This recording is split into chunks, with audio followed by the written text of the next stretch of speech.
Introduction to Market Culture. Understanding market culture in organizations. Definition. Market culture is a type of organizational culture that emphasizes competitiveness, achievement, and a focus on results. Key characteristics. High focus on external environment, goals driven by market competition, strong emphasis on performance and meeting targets. Key features of market culture. Competitive environment.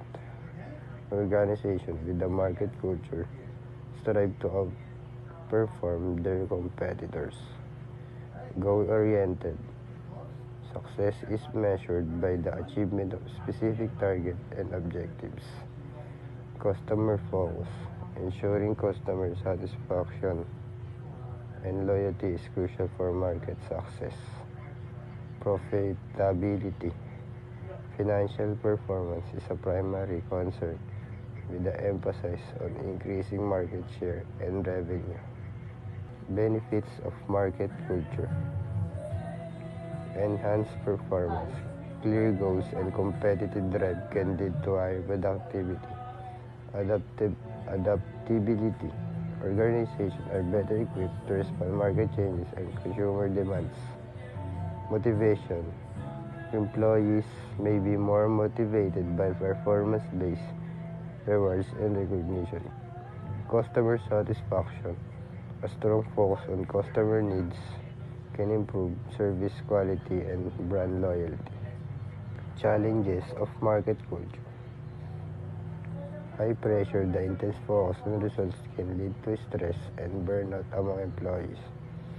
Short-term focus, prioritizing immediate results may undermine long-term strategic goals.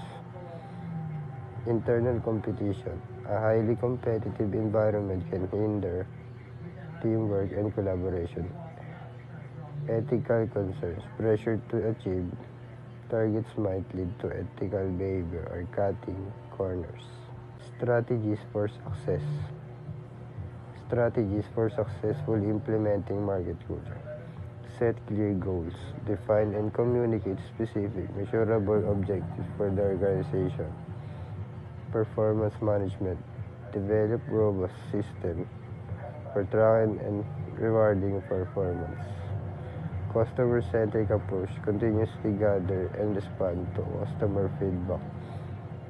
Balance drive for between competitive drive and collaborative efforts.